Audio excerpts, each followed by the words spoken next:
What if we stopped talking about neurodivergent children and started talking with them? Cliff and his 13-year-old daughter, Eva, are changing the conversation on SEN. And this chat will leave you rethinking everything from praise to placements. If you are caring for someone else, whether paid or unpaid, and no matter how many hours you do it, did you realise that you may be missing out on thousands of pounds of discounts for things that you may use every day? The Able to Care podcast is proud to be sponsored by the UK's #1 carers card. Started by two best friends who recognise that carers deserve better and are 100% committed to helping to change the lives of all carers and bringing them together as a strong community. Carers Card UK provides support, recognition and rewards. It offers reassurance by providing an ID card that helps access emergency information when needed, while also unlocking discounts, a wellbeing hub, a carers circle tool and a community through their app. All of this for less than the price of a box of chocolates a year. There are discounts on gym membership, days out, electrical goods, clothing and even glasses. Let others know you care while taking a little care of yourself with an ID card you can be proud of. Visit carerscarduk.co.uk/promo code/able to care today to order yours.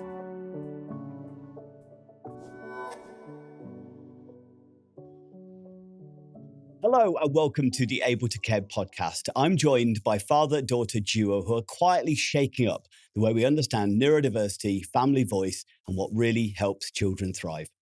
Cliff Kilmister is the host of the Parenting Autism and ADHD podcast, a show built from lived experience, giving parents of neurodivergent children a place to feel seen, supported, and heard. Now, we've had a chance to chat before the show, and it's clear we share a belief in doing better, especially when it comes to how systems treat families. Joining Cliff is his 13-year-old daughter, Eva, who is navigating life as a neurodivergent young person with insight, honesty, and humour. She recently moved from mainstream to an SEN school, and though it's early stages, the impact on her confidence and well-being is already something worth celebrating. So we'll be diving into education, life, and the bigger picture of voice, belonging, and real-world hope for families walking a similar path. So thank you, both of you, so much for joining me today. Thank you. Thank you for having us. Well, I'm going to start with you, Cliff, if that's all right, because obviously this is the second time that we've chatted. You were gracious enough to invite me onto your podcast. But for anybody new to your podcast, so the Parenting Autism and ADHD podcast, how has the space evolved from that first conversation we had, and what caused you to start the podcast? Let's start with that. What caused me to start the podcast was my daughter. So we've been on quite the journey with Eva. Struggles with even it started in nursery. She started in nursery, and she wasn't really. What did you feel about nursery, Eva? You hated it, didn't you? Yeah, I felt like I didn't have any. No, I don't think I had any friends. There's like not many memories from that, but like back then. Um, there's only two I can remember, but one of them sticks in my mind the most. Like there was this like really old My Little Pony toy thing, and I would grab it and I'd grab something else, I can't remember what it was, and I went underneath all of the coats and just sat there playing with it by myself. That's the main thing I can remember from Yeah. back then. So what we know now, hearing that breaks my heart because I didn't even know about that story of her hiding under the coats. So it's little things like this that have over time we've learned. Oh my goodness, there's nothing wrong with her. She's just wired differently. How do we manage this? How do we navigate this? And we had limited support. There was like one or two other parents in the playground in primary. We got to primary, and other children were having similar struggles with neurodiversity. That we didn't know it was that at the time. And one of her teachers, sorry, one of her teachers said to us, I think it was around, it was about always forget the times. It's roughly when she was about 6 or 7. And they said, we think that, all her struggles with learning and her behaviors are different to other children because we think that she's got some kind of neurodiversity, learning problems. And that's when we went on the SEN pathway. So that was a really nice teacher that told us about that. But unfortunately, we were misinformed that we couldn't get her diagnosed with anything until she was 8, I think they said. Yeah. So we really set back. And then once we got to 8, then COVID hit. And so our diagnosis just kept getting delayed and delayed for the assessments. And that's that journey that we've been on, that really laid the foundation for, if we'd have known about this stuff earlier, and we really want to get that message out there to people that, if you see your child hiding under a blanket all the time and doing certain fidgety things, then these are all signs to be thinking about. And what can we do?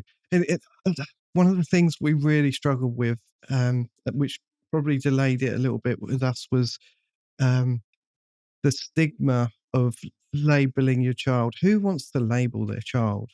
I did not. We did not. And we just thought, we can navigate this. She's okay. She's just being a quirky kid, And yeah, we do regret that. So if we can help other parents going through similar things, really just try to change your mindset.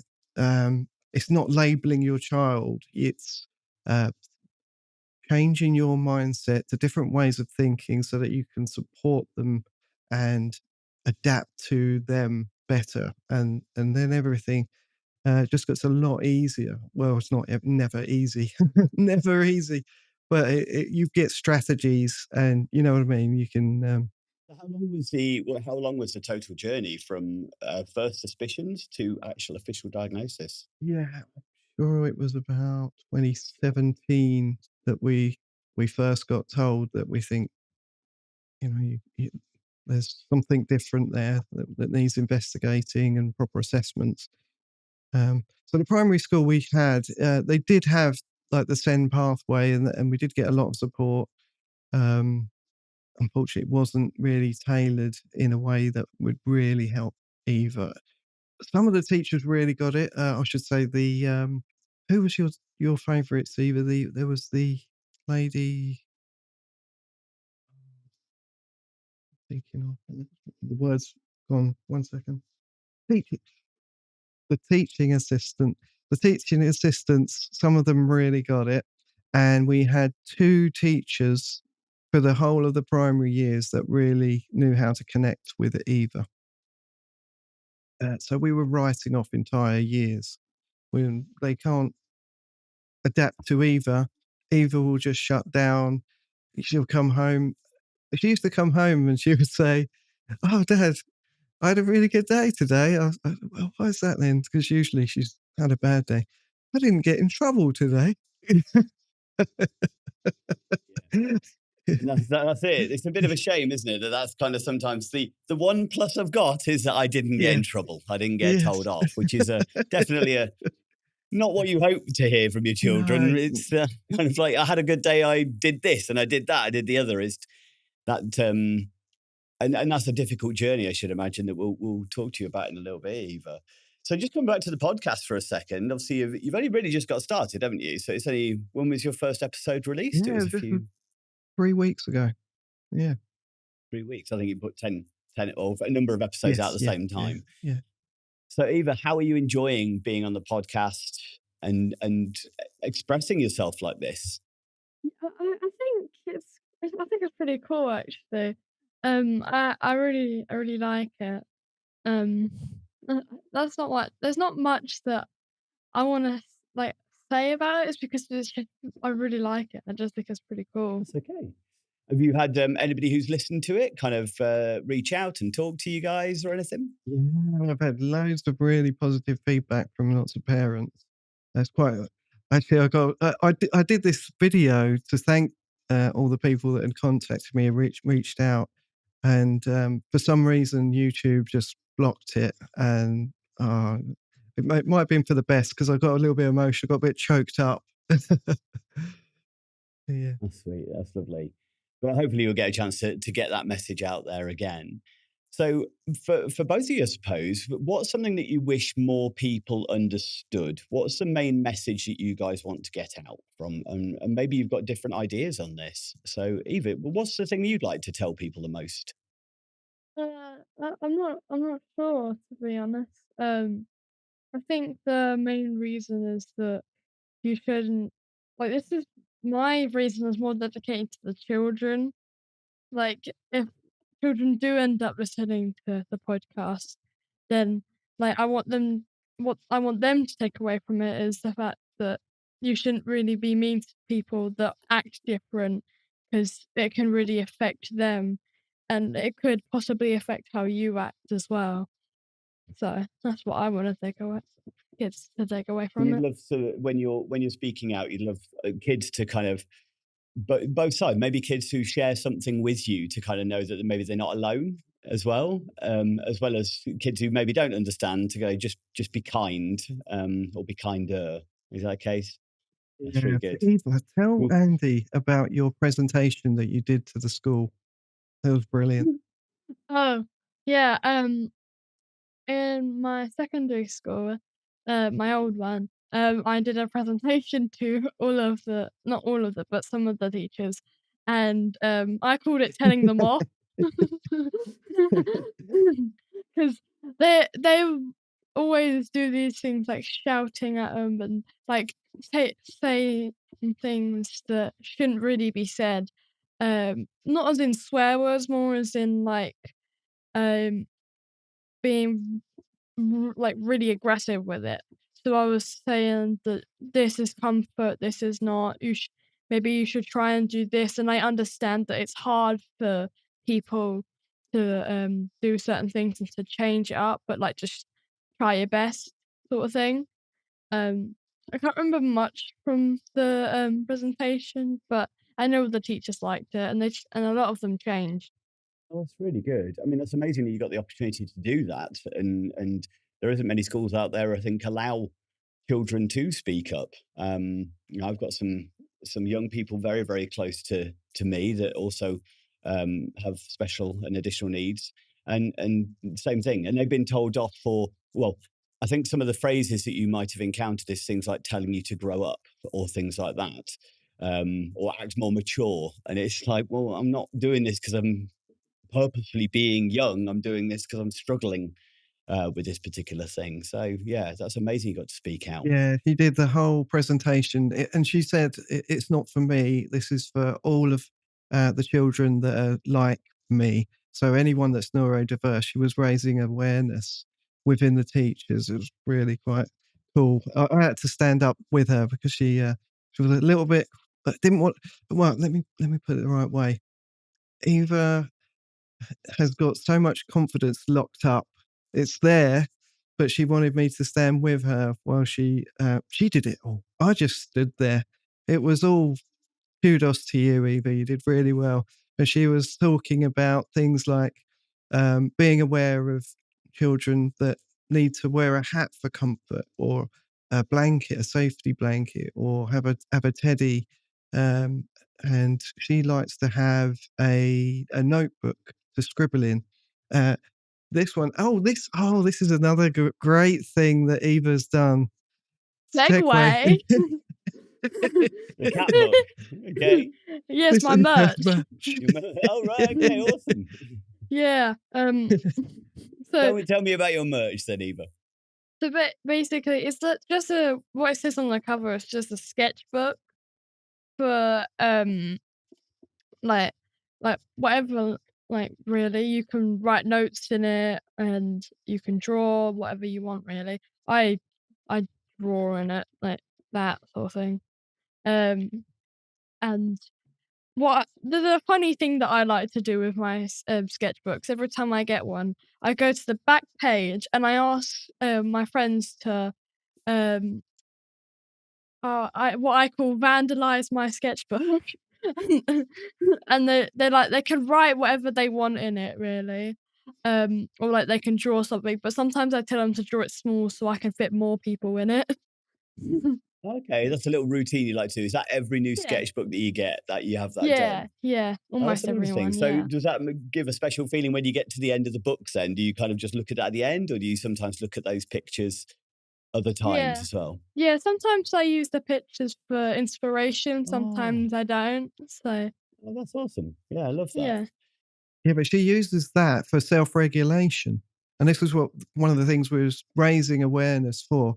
If she's learning maths, well, she's not very good at maths, so but if she's got her notepad, she's gonna be able to focus on the drawing whilst listening.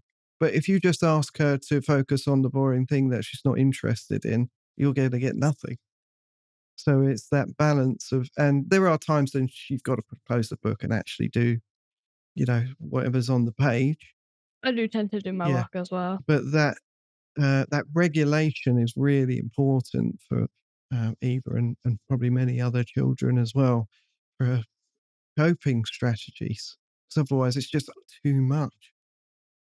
That's the education of the teachers as you were doing that talk, though, isn't it? Going, look, I promise I'm not just ignoring you. I'm doing this to help cope. I listen to you better when I'm doing this rather than listen to you less. And it's so important that adults, teachers, even parents, I should imagine, we all have that sometimes idea, isn't it? Look at me when I'm talking to you. As this kind of script, do we think that a child is only being respectful if they're looking at it, only listening? And it's just completely false. It comes from a place of ignorance. They're not meaning to be malicious, but they just don't know. They just don't know any better. So that's what we need to tell them, which is what your podcast is all about. Absolutely. And it was really weird because I had a conversation with my mum on the podcast, and she just volunteered the same thing. Oh, when I was at school, I used to have my notepad and I would doodle in it, and the teacher would tell me off. Exactly the same thing happens with Eva, and she's always told off. Yeah, and that's it. We kind of would have hoped that times had moved on a little bit quicker than they have, wouldn't we? So, Cliff, you've spoken, you mentioned to me about you wish you'd been able to start the EHCP process at an earlier stage. Was that related to helping educationally to get Eva in? When did that all kind of start, the EHCP process? I think it was about 2020 because I think we got our diagnosis about 2020. So 5 years. Yeah, that sounds about right. Yeah. Yeah, I was gonna say we've done it for you keep telling me that we've been going for Yeah, 5 years 5 years. trying Five to get years. it. Oh yeah. Oh, it's when we got her into the new school, we cried. We really did.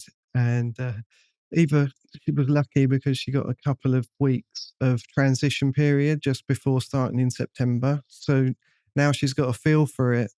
The summer holidays just feel totally different because we're not worried about going to school probably for the first time ever. Is that fair to say, Eva? Which is quite a, well, it's monumental. I can't, I'm going to get choked up again in a minute. But on the last day of school in the new place, they did the leaving ceremony for the year 11s. There's only like 5 or 6 per year group. It's such a small, and it's all like, it's a bit similar to your podcast the other day with Roger Mitchell. It seems a very person centered atmosphere. They all know the children personally, intimately. They even know Eva's name. She's only been there a couple of weeks. And all the teachers, when we were there that one day, seemed to know who she was. And there's a real family vibe there. And when they were saying goodbye to the year 11s, they were all getting tearful because it's like losing family. They're all the that generation of kids moving on.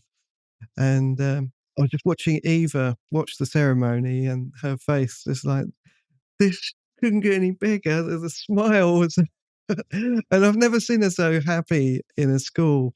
So all those 5 years of battling the system, it did a world up. I'm not going to lie. Yeah, there's many parents that have gone through that journey battling for not just getting the HCP plan sometimes, but actually then getting it instigated properly. Because even though it's a legal document, sometimes the schools don't always follow it as they should, or aren't always willing to admit where they can't follow it, and therefore allow, you know, options. We've just been going through a very similar thing as far as um, difficulty, and we finally managed to get. And we've just had the same thing. Both girls close in my life, they've now not going to school anymore, and they've got a similar positive summer holidays. They're both now going to college. One's a little bit early and stuff. A little bit more freedom, a little bit more kind of support that they need, and that's massive, isn't it? Is that what it feels like, Evie? You feel like you're moving to a place with people who'll get you a little bit more and maybe help you in the right way? Yeah, yeah. What do you think, as far as, obviously, it sounds like there's been a bit of emotional journey, and only told me what you feel comfortable with, but what do you feel made school really hard for you? I think it's the relationship between teacher and student because um I had I noticed a lot of the teachers were very oh, you're doing this wrong, like sort of mindset, um I think they had the best intentions sort of thing, but they put it in the worst way. Like they were a bit too aggressive with it. And they were, and it felt what it felt like to me was like you gotta get it done in this amount of time really fast, quickly, nice neat handwriting.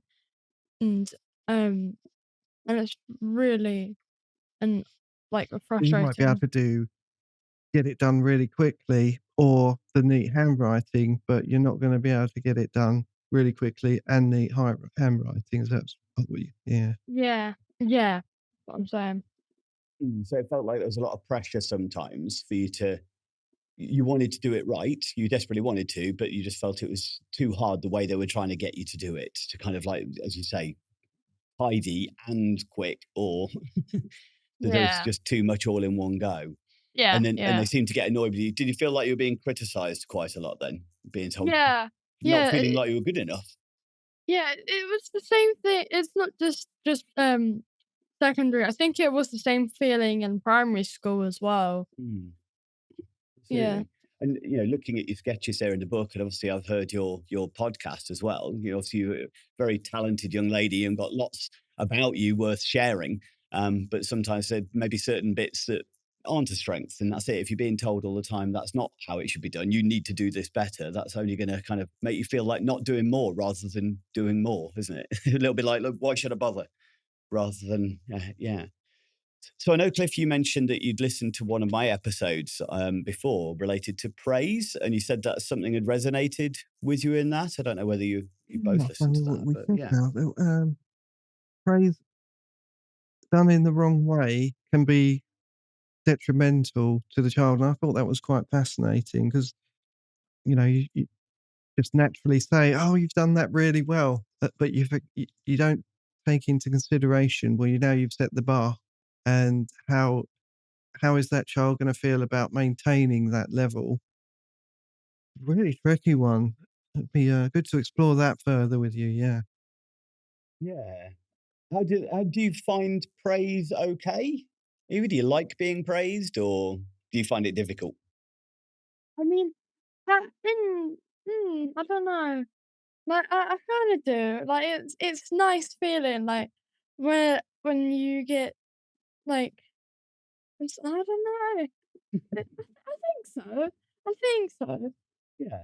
You like it when people are pleased with you, I should imagine. Like, it Yeah, feels I just nice. find it hard to, like, say anything back if they say, "Oh, that looks really nice. Oh, you've done that very well." I'm just like, "Yeah, Yeah. thanks." Yeah. I just get really quiet because I don't know what to say back to them. Well, it is really hard though, isn't it? Because they've Yeah. still sort of set an expectation of you. They've given you something, but you don't really know what they want back from you. It's like, Yeah. and Yeah. that could feel really awkward. Like, I don't know what you want me to say here. What I can tell you're happy with me, but I don't know how to continue to make you happy with me with this, with the way you've just spoken to me. And I think that's where Yeah. it's really confusing. And Yeah. I think that's for everybody. That's not just somebody who's also neurodivergent. It's like, and there's a wonderful story. So I spoke to, so he was talking about gratitude, and was saying thank you. And he said it really doesn't make a lot of sense to him sometimes. In the fact that if he's asked somebody to do something and they've done it for him, then he genuinely feels gratitude. That feels really nice. And he's happy to say, thank you so much. But let's say that he described it as if somebody goes off to the supermarket and they come back and they bring a chocolate bar back for him. He doesn't understand why he should be grateful and why he should say thank you. He didn't ask for the chocolate bar. So he likes the chocolate bar, but he doesn't get why he should then be grateful for it, why the expectation of gratitude. And that's the way, like, I found that really, really interesting at this completely different perspective. Because if you really think about it, it's not, the thank you isn't for the person receiving the chocolate bar, it's for the person who gave it, for them to feel good about themselves. And I think that's, but that feels strange, isn't it? Why are you giving me praise? Do you want a thank you back, or are you just, okay, you've told me I'm good. Okay. Yeah. You like my picture? All right. What am I supposed to do with that? It doesn't mean anything. Yeah. Yeah, completely get that. Completely get that, Eva. So one of the things I teach around praise quite a lot is that, one, it can be challenging. And in fact, it sets an expectation. So we should always praise the process, not the person or the outcome. So if I say, well done for getting 10 out of 10, well, then you've gone, well, so then if I don't get 10 out of 10, does that mean I'm not good enough anymore? And well done for being clever. Well, that means if I don't get 10 out of 10, then does that mean I'm not clever anymore? So actually, it's always better to go, well done for working so hard. Well done for sitting and managing to listen for that whole lesson. It doesn't matter what the outcome was. It's about the process. It's about the effort. It's about the bit that we want repeated. I don't care whether a kid gets 1 out of 10, 10 out of 10, as long as that's the best that they could do in that particular moment. So I'd rather just praise them for, hey, well done for doing your best. Amazing. So that's where we kind of shift that praise element a little bit. So yeah, it's a big area though. And that's it. It's hard for parents, right? Because nobody gave you a manual when you first... No. Well, my manual really was what I've learned from being told off by my mum. So Yeah. when she's telling me off because I'm sitting around enjoying myself, she calls me lazy. I think that because I listened to your podcast about that earlier on, and I was like, I probably do this to Eva. Well, hopefully I'm changing things for the better between the two of you as well as the conversations you're having. That's Yeah, the whole absolutely. idea of the Parenting Autism and ADHD podcast, is to learn, and what better way to learn than to talk about it with specialists like yourself. This is amazing. Have you ever encountered an adult or child's behaviour that has felt difficult, overwhelming, or challenging? Have you sometimes felt at a loss of what to do, or know that you didn't handle it quite right? People are complex and unpredictable, and their behaviour can be like the weather.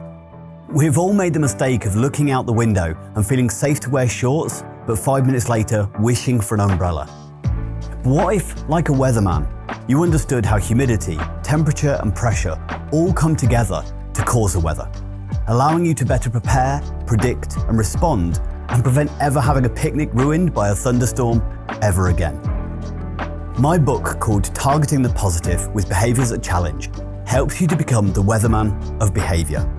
It provides you with a toolkit to increase competency, confidence, resilience and empathy, so you feel more assured about how to respond to distressed or dysregulated behaviours in others, including those affected by trauma, mental health, neurodiversity, learning disabilities or dementia. Build better connections, achieve de-escalation and improve outcomes for yourself and those you engage with my celebrated 6-stage target model, a step-by-step process to reduce distress for everyone. Discover my empowering, person-centered guide in Targeting the Positive, written by me, Andy Baker, available from online bookstores worldwide. Find a link in the description and order today. Is there a compliment? What do you like, or what do you feel you're good at, Eva? What do you really enjoy and feel you're good at? I feel like I'm good at art. I feel like I'm somewhat good at making videos. Yeah. And I feel like I'm really good at gaming as well. So do you want to tell me a little bit about these videos? Because I've only watched the one at the moment that you did on AI. Cliff shared that episode with me. Yeah. So what made you start doing these the YouTube videos yourself? Well, just other YouTubers really. I watched loads of other YouTubers when I was really little, and I was just like, "Oh, I really wanna do that, I really wanna do that." So when I finally got my channel, when what was it, 2019, and, I started to, like, put loads of videos out there. There were really silly ones. Dad helped me edit some of them at the time, and then when I got a phone, I was able to make YouTube Shorts. So I just put out so many YouTube Shorts that I can barely even count them. And, um, that's what probably got me, as many subscribers as I've got now. But I know and all my actual videos, they're either, like, memes or, like, the old videos, and I'm thinking, "Right, I actually want to get into making actual videos now." So I've posted 2 actual proper videos, which is the AI one and what was the other one? About autism and bullying. I'm trying to post a third one, but for some reason it's not working. It's, what's it? It's an unboxing one. Um, and, um, yeah. I'm hoping that I'll get known for that as well as my funny stuff because 'cause I'm trying to find my niche at the moment, like what I should do. So I'm in between like funny and informational sort of. Yeah, So yeah. that sounds good. Yeah, the AI one was really interesting. You had some good points in there, and obviously is something you're interested in and looking into. And then you said you've done one on the autism and bullying as well. Right. Okay. I'll check that one out as well, and I'll make sure we put a link to your show because it's called Inspire with us, yeah. Inspire with us. That's it. It was on the books there as well, wasn't it? So we'll make sure that's it. You'll be selling a load of merch. So do you want to tell us both, Eva, from your point of view? Tell us about the new school. What are you hoping from the new school? I don't know what I'm hoping from. I'm just hoping from I'll get a good education and like that I'll be able to take something away from it and get to know the teachers on a personal level sort of thing, as well as them get to know me and like be able to have like friendships within teachers and students and stuff like that. Oh, that's nice. That's really nice. Well, hopefully that's Yeah. the case. What about you for yourself, Cliff? What are your hopes from Eva's new school? I just want to see her happy and like your conversation with Roger Mitchell. I'd like to see that develop. We've seen early signs of it now, but if we can see that person centered approach with Eva, I think that she will start to excel and really come out of herself. I'm sure they'll build that bond. But at the moment, it's school feels the old one. It was more of a battle getting the children and teacher to connect.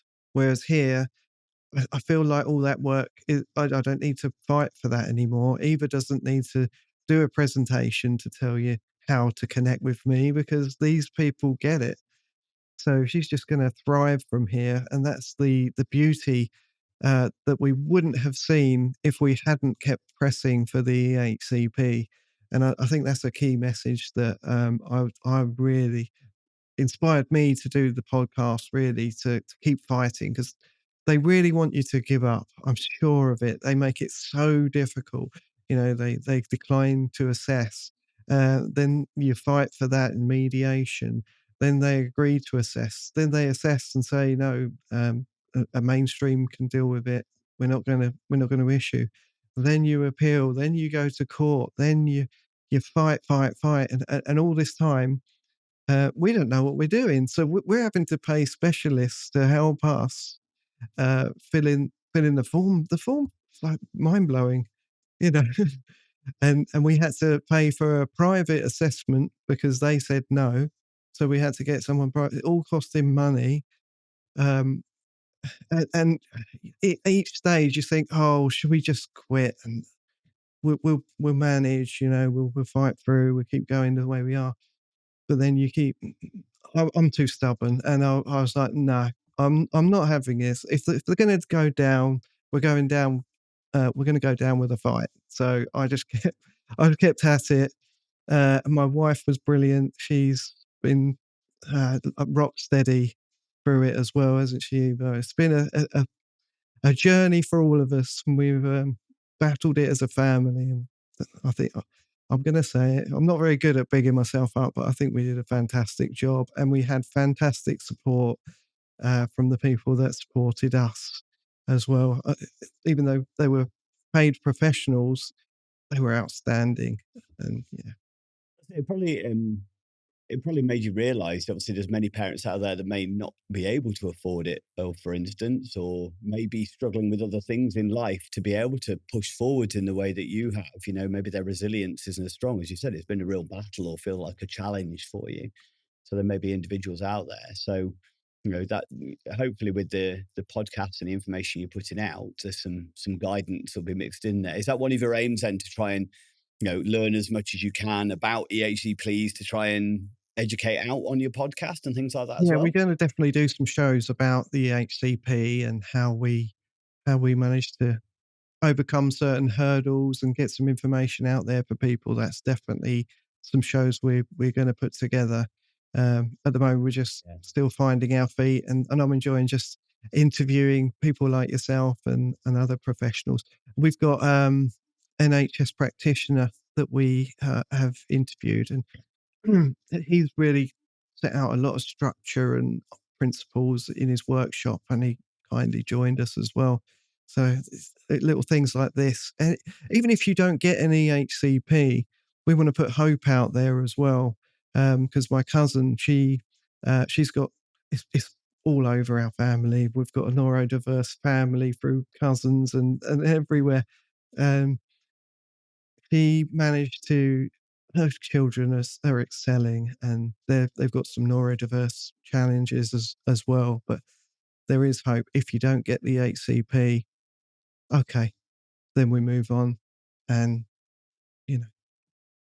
Did you manage to access any free support in your area at all? No. So I don't know which area of the country are you in. Kent. You're Kent way. I'll see if I can find anything out around Kent. But so in we're Lincolnshire based, so there's what's called the Liaise team, and the Liaise team are an independent team that are not for profit. They don't take any money, but they offer a free advisory for parents. They're non-prejudicial, so they won't take either the school side or the parent side, but they will offer kind of unbiased advice and direct you and signpost you in all sorts of ways. They're a fantastic service that my partner's used on a number of occasions. So I'll make sure if I can find any details and put them into show notes for Liaise, but I'll see if I can find if there is anything in your area as well, because it might be worth you getting them on your podcast and having a conversation with them, because I think they'd offer some real insights for you. Legend. Thank you, Andy. So right. So obviously, this has been a journey for both of you as far as getting the diagnosis and changing schools and things like that. Is there things that you look back and kind of realized, well, maybe for yourself, Cliff, like, do you sometimes feel elements of guilt and shame or wish you'd done things differently? Oh, absolutely. Or have you kind of managed to overcome that? No, I do feel it. I really wish that we'd known more when we went through. Should have listened more to Eva, where she was basically telling with us with her body language, with the meltdowns, with the shutdowns, right from nursery age, and we didn't know. We just thought she was just a quirky kid, um, bit difficult, terrible twos. You hear that? Forget that. Go and speak to a doctor and get someone to properly assess, because otherwise you just don't really know. That's what I regret the most. There's many people out there though that go for the first doctor, and then if the doctor says no, then it's because, oh, that's the case then. And I think they don't realise to go and ask another doctor and another doctor and another doctor, and don't stop. Be tenacious if you recognise that, even if it even if there isn't a diagnosis, if your kid's struggling in a different way, or you know, having a hard time, then I think it's worth fighting for, isn't it? But I think so often parents are kind of shushed and like, oh, I'm being just over dramatic. I'm just, and we all want to, as you said, you don't want to label your child, which I get in many ways, as far as, not necessarily wanting to unnecessarily give a label, but sometimes it accesses so much extra stuff that to help and stuff. I would say, and obviously it was quite a long journey to get the diagnosis, but being able to, even if you're not sure, learn about it, shift your kind of practices and style and parenting, and try and educate the teachers of what worked best and things like that before you get that. And the other thing is EHCPs, you don't actually have to have a diagnosis for an EHCP plan as well. A lot of people don't realize that, as long as if there is some evidence of a difficulty in education learning, you don't need a diagnosis for it. And a lot of people don't know that either. So I'm going to send some guests your way, Cliff. I think you'll both find useful to chat to and learn from. One of my guests previously was a comedian, and he said, "Oh, my dad took me to the doctors, and he says, can you check him out and find out if there's any neurodiversity or anything wrong there?" And the doctor said, "No, he hasn't got that." He said, "Well, what's wrong with him then?" And then later he got diagnosed and he did have autism. So, like you say, don't take the first word. I think that's very good advice. Well, there was also, so we did an early interview with a very good friend of mine. We're going to be having her on again. So she's, we know each other from kind of childhood era or adolescence. And she got a diagnosis a few years ago, both her daughter and her son and herself. And she was like, when she was going to get her daughter tested, because she knew that she was struggling, but didn't necessarily believe it was autism. As they're going through the symptoms, well, that's not autism, I do that. Well, that's not autism, I do that. All the family do that. And it was then realized going, oh, that's because I'm on the spectrum as well. Exactly, yeah. And I had the same revelation with Eva when we got her diagnosed. I was like, well, that's me. Sorry, Eva, you've got most of this from me.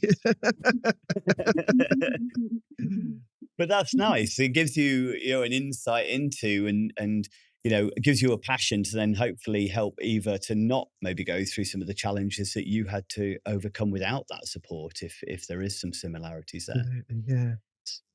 So if a teacher, carer is listening right now, what's one thing that you'd want them to understand? Maybe Eva, this is for you. What's one thing you'd like other people to understand about you? Maybe I think some people think that autism is the same for every single person or child. It's not really that. There's a wide range of autism, and it's not like that you can pick and choose what character traits you want or you have. You just naturally get them, and you shouldn't really take that as a negative thing. Sometimes, yes, it can be, and it's really tricky, but you can hopefully put a spin on that and change yourself slightly, and you can get better, and you can use use your autism in a sense that's good, sort of thing. Yeah. So get tools and strategies that work for you. Yeah. Yeah. So do you see it as do you feel, because obviously for yourself, getting a diagnosis, was that a change for you when you got that official diagnosis? Did it kind of feel different once you got that label for yourself? Yeah. I mean, I've always like I didn't really like the fact that I was different when I was in primary school and in secondary school. But now that I know I have the diagnosis, I sort of put a spin on it and joke about it with my friends. I make a joke out of it, and I turn it into something funny instead of something sad. So that's what I like to do with it. Funny. And do your friends joke with you around that as well? Yeah, my friends tend to joke with me with it as well. So. Do they sometimes tease you for little things that you do that are kind of part of your autism, but you know it's a joke, and you know that you tease them about things they do which are a bit probably neurotypical. Yeah, I tease them, they tease me, and I've noticed some things that one of my friends does, and I'm starting to think maybe he has a bit of autism as well. Yeah. Yeah. Have you told him that yet, or have you just Yeah, I have told him a few times. I've said to him, "I think you've got a little bit of autism," and I think he might have probably taken it as a joke, right? but I think he, like, knows it's probably true, Yeah, maybe. I don't know. yeah. I'm sure he maybe recognises those little bits in himself that goes, "Ah, yeah, I'm a bit different in that, I suppose." Yeah, yeah. Sorry, I didn't mean to cut you off there, Cliff. What were you gonna are you gonna say something as well? No. What's the one thing you'd like people to know about Eva? What would I like people to know about Eva? She's such a funny person. So tune into her show, Inspire with Us. If you're a child, probably for you, probably more the audience. If your children are interested, um, get to know Eva on there and on the podcast because Yeah. she's a regular on our show as well. So yeah, she's the star of the show. Let's face it. I love it. Like, yeah, special guests, they'll be tuning out on the episodes. They'll be tuning in and going, "Oh, she's not there. Yeah. That's it. I'm off." Don't want to listen to some expert talking. I want to listen to Yeah. Eva talking, 100%. So to kind of draw us to a close, Cliff, for any parents listening who feel overwhelmed or alone, what would you want them to know right now?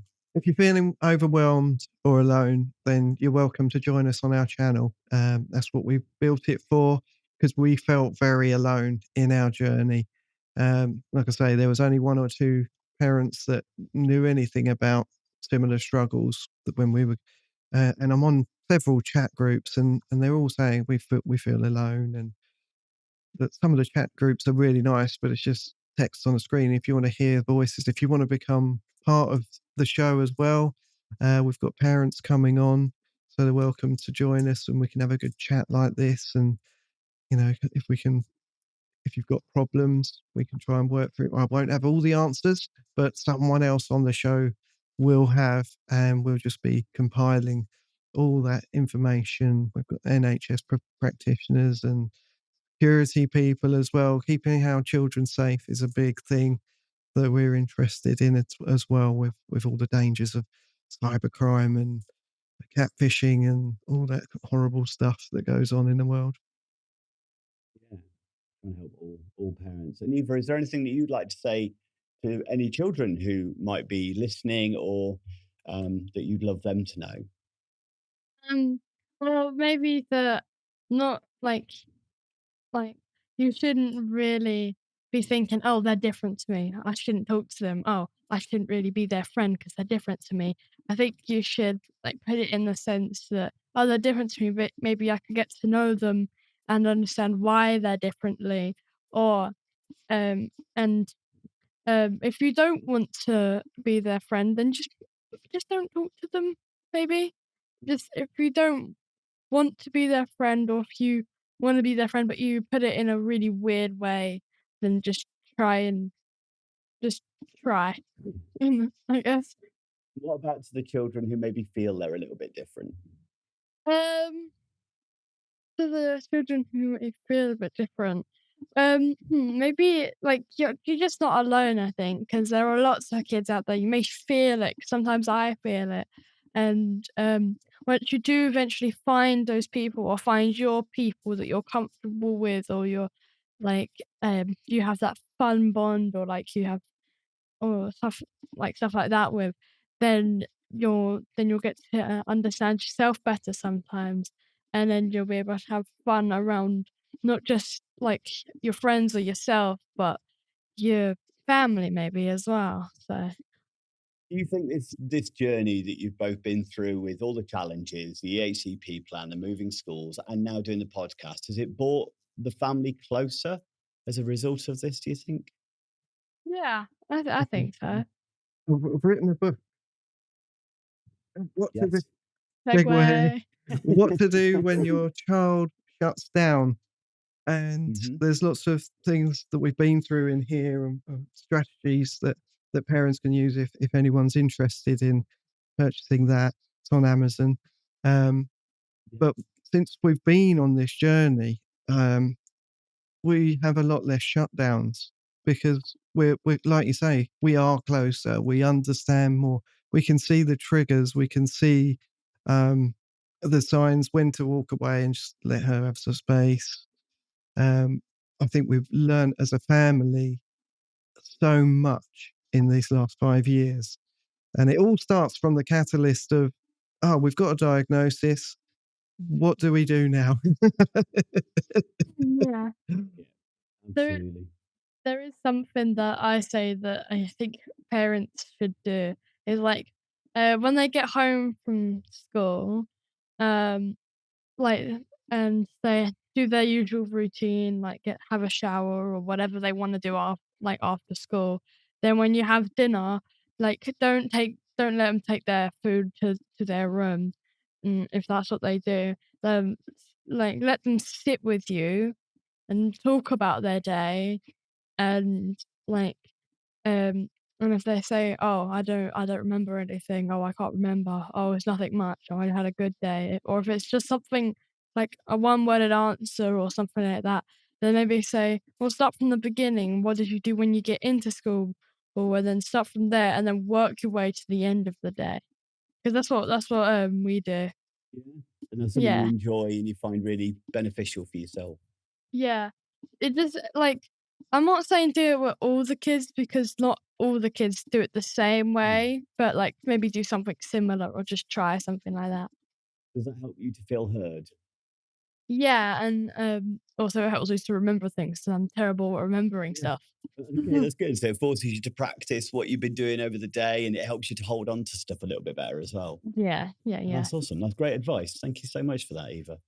I think Yeah. that's a brilliant end to the podcast. Well, thank you, both of you, so much for spending some time with me. And it was amazing to meet you, Eva, and it was great to see you again, Cliff.